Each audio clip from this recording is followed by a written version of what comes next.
बिस्मिल्लाहिर्रहमानिर्रहीम। इस वीडियो में हम टॉपिक नंबर 4.1.11 ये शुरू करेंगे और ये है ताददी तकसीम का ग्राफ,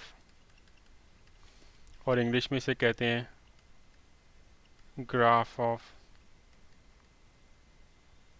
फ्रीक्वेंसी डिस्ट्रीब्यूशन। ठीक है, और दो तरह के ग्राफ हैं जो हमें बनाने हैं। एक है हिस्टोग्राम,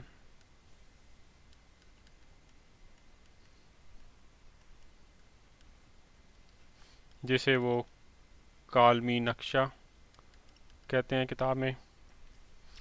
इसको डिस्कस करते हैं, फिर दूसरे वाले को बाद में डिस्कस करते हैं। आप सबको मालूम है ना कि टेबल कोई आपके पास दिया हो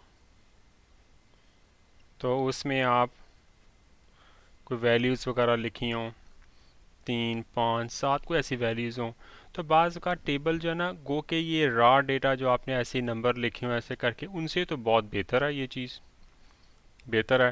लेकिन इससे भी एक बेहतर बात का ये चीज़ आती है ना कि आप कोई ग्राफ बना के बताएं ये चीज़ जो है वो बढ़ रही है, कम हो रही है, तो ये विजुअली ज़रा बेहतर होता है। तो ये उससे ज़्यादा बेहतर चीज़ है, तो इसलिए ग्राफ बनाते हैं। ठीक है, तो हिस्टोग्राम में ये होता है कि आप, पहले मैं ओवरऑल बताता हूँ हिस्टोग्राम होती है कि हिस्टोग्राम में ये होता है कि आप अपनी क्वांटिटीज़ जो बनानी होती है ना, उनकी ये रेक्टेंगल की शेप में ना आप ग्राफ बनाते हैं। जैसे कि एक ये क्वांटिटी है, मिसाल के तौर पे आप यूँ समझें कि कोई भी एक ग्रुप दिया हुआ है, एज ग्रुप है 50 से 55 साल तक। ठीक है, ये 50 है, ये 55 है, ये 55 से 60 है। उसमें जी 5 लोग हैं।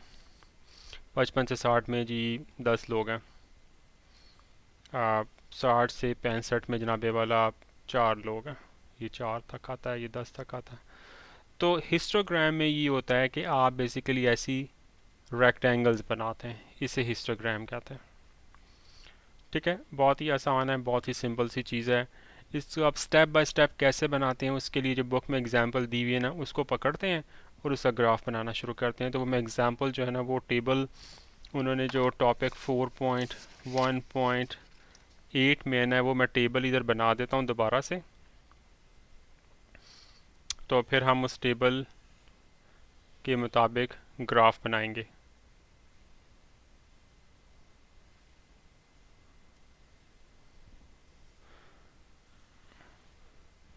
ये है जी दरमियानी नुक्ता, यानी कि एक्स, क्लास मार्क हो गया ये।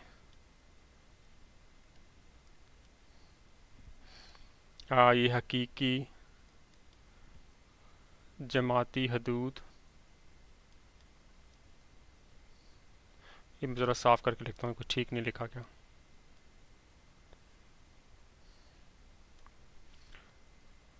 जमाती हदूद, और ये है तलबा की तादाद, ये बुक में टेबल दिया हुआ है।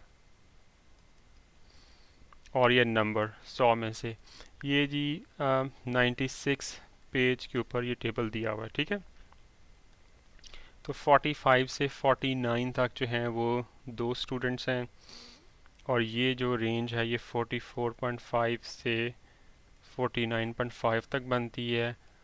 और एक्स मार्क जो है ना वो 47 है, क्लास मार्क सॉरी। अगली रेंज 50 टू 54 है, इसमें 9 स्टूडेंट्स हैं, और ये रेंज 49.5 से 54.5 तक बनती है। 52 इसका एक्स है। ये 55 से 59 तक है, इसमें 4 हैं स्टूडेंट्स, और ये 54.5 से लेके 59.5 तक है, और इसमें 57 आता है एक्स।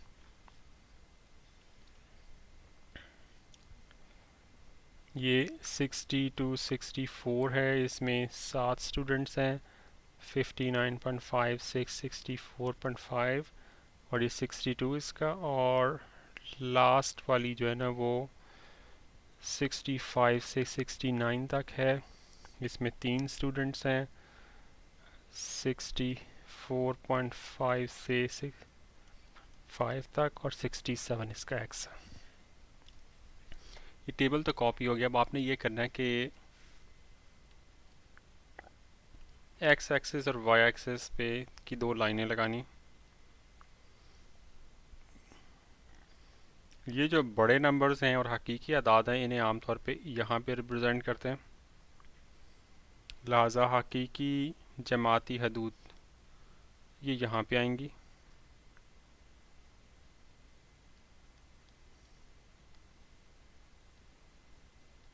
और यहाँ पे आपके तलबा की जो तादाद है ना, सॉरी हाँ तलबा की तादाद।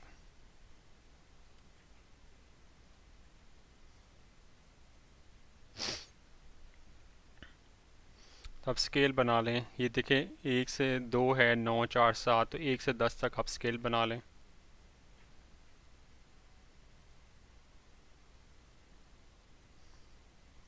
सात, 8, 9, 10।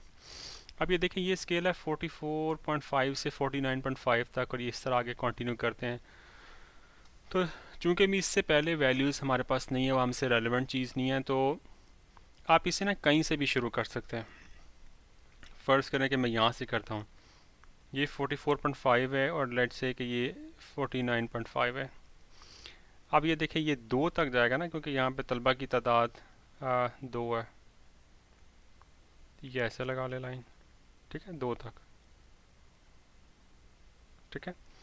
अगला वाला 49.5 से 54.5 तक है।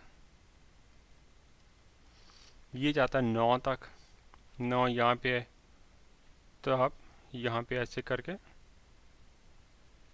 ये ग्राफ बना लें। आगे 54.5 से 59.5 है, तो 54.5 तो है, ये 59.5। ये 4 तक जाता है तकरीबन यहाँ तक।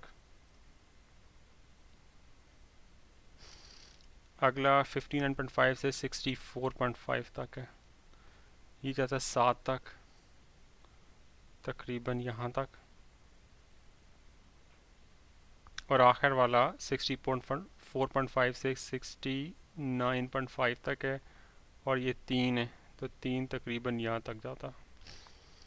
तो इस पर वैल्यूज़ लिखते हैं 2, 9, 4, 7 और 3। तो ये आपका जो है ना वो हिस्टोग्राम बन गया।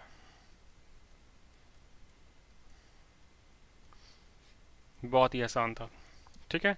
इस तरह कोई और भी वैल्यूज़ हों आपको में भी स्केल यहाँ डिफरेंट चूज़ करना पड़े और यहाँ पे आपके जो है वो भी स्केल में भी डिफरेंट हो, लेकिन बनाने का तरीका बहरहाल यही रहेगा। अच्छा, अगला टॉपिक जो है वो है बल्कि ग्राफ बनाने का जो अगला तरीका है ना वो है फ्रीक्वेंसी पॉलीगॉन।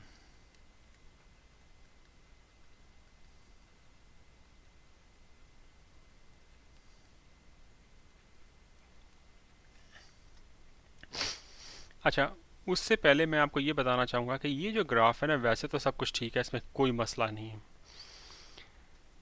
लेकिन इसमें ना ये जो शेप है ना बाज़ औक़ात वो मतलब मुझे पता तो चल रहा है कि देखें पहले इतना है फिर बढ़ गया फिर कम हो गया बढ़ गया, लेकिन इसमें ना ये एक स्मूथ ग्राफ नहीं है, ठीक है। इसके अंदर ये जो चीज़ें हैं इससे भी शायद बेहतर तरीके से ये इंफॉर्मेशन रिप्रेजेंट की जा सकती है। तो जो मैंने कहा था स्मूथ ग्राफ नहीं, वो मैं आपको फ्रीक्वेंसी पॉलीगॉन बना के दिखाता हूँ, तो फिर आपको क्लियर होगा कि वो जो चीज़ है उसमें विजुअली शायद थोड़ी सी ज़रा ज़्यादा इंफॉर्मेशन मिलती है, या सिंपली समझें कि बनाने का एक और तरीका है, ठीक है।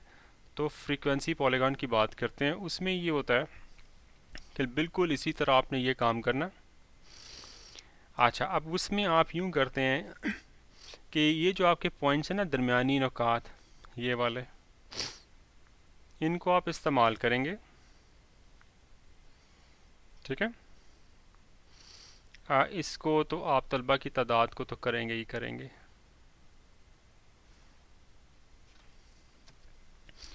उसके बाद आप ये देखें कि ये जो दरमियानी नुकात है ना इनको बनाएं।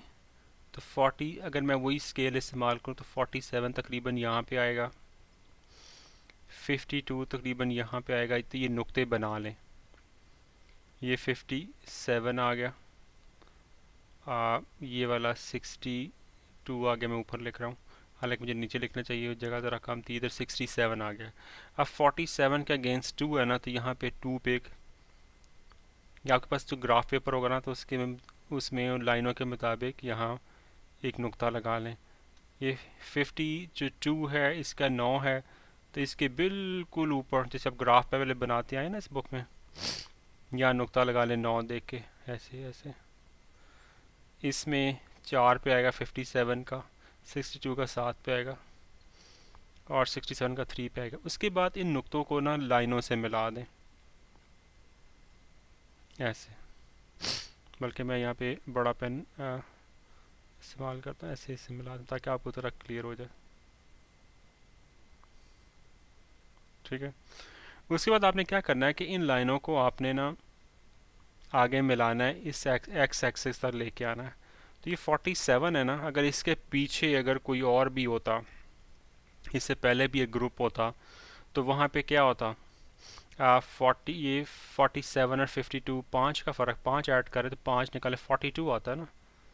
तो यहाँ पे फ़र्ज़ करें 42 अगर होता तो यहाँ होता, तो इस लाइन को यहाँ खींच के ना यहाँ मिला दें इस तरह। इसी तरह ये 67 है ना, अगर इसमें 5 और ऐड करें 72 होगा, यानी कि इससे अगला वाला अगर कोई वक्फा होता, ये ग्रुप होता, तो 62 से आगे 67 है तो आगे 72 होता, तो इस पर 72 ढूंढ के ना तो इस लाइन को एक्सटेंड करके यहाँ तक मिला दें, तो ये आपकी शेप बन गई। अब मैंने जानबूझ के पहली वाली के ऊपर बनाई है कि पहली वाली का अपना फ़ायदा, एक अपना तरीका है बनाने का, और फ्रीक्वेंसी पॉलीगॉन जो बनाई इसका एक अपना फ़ायदा है कि इसमें ना ग्राफ आपको स्मूथ सा ग्राफ है कि भाई यूँ क्वांटिटी बढ़ रही है, फिर यूँ कम हुई, फिर बड़ी कम हुई। इसमें ज़रा ये है जो वाइट वाला है उसमें जी ऐसे करके ये रेक्टेंगल्स बनी हुई हैं, क्योंकि वो भी ठीक है लेकिन उसकी निस्बत शायद ये बेहतर ग्राफ है। लेकिन याद रखें बात सिचुएशन में मेरा ख्याल है वो आपको फ़ायदेमंद होगा, बात सिचुएशन में ये फ़ायदेमंद होगा। आपको दोनों बनाने आने चाहिए और दोनों बहुत आसान है। ठीक है, और अब आपके पास जो एक और चीज़ बताता जाऊँ वो है स्केल। पहले वाले के केस में मैंने जिक्र नहीं किया, इस केस में कर देता हूँ, हालांकि दोनों में होना चाहिए कि आपके पास जो ग्राफ पेपर होगा ना, तो आपने उसके ऊपर बताना है कि जैसे आपको पता है ना ग्राफ पेपर के ऊपर ये बड़े स्क्वायर्स होते हैं, फिर उनके अंदर ये छोटी लाइनें लगी होती हैं ऐसे करके, आमतौर पे वो 5 होती हैं ऐसे करके। तो आपने बताना है कि भाई वो मेरा जो स्केल है ना, वो जैसे बुक में लिखा हुआ है कि 0.5 इंच जो है ना वो बराबर है 1 इकाई वाई एक्सिस पर। ये 1 इकाई वाई एक्सिस पे जो है ना ये 0.5 इंच, यानी कि यहाँ से यहाँ तक 0.5 इंच। पर आप जो भी स्केल इस्तेमाल करेंगे, स्केल आपने जो भी ग्राफ बनाना है उसका ज़रूर जिक्र करना है। ठीक है, तो इसके साथ ही ये टॉपिक ख़त्म हो गया। इंशाल्लाह अगले वीडियो से हम मश्क नंबर 4.1 शुरू करेंगे। उसमें तकरीबन मेरा ख्याल 12 क्वेश्चंस हैं, तो वो करने के बाद फिर हम इंशाल्लाह टॉपिक नंबर 4.2 शुरू करेंगे। अस्सलाम वालेकुम।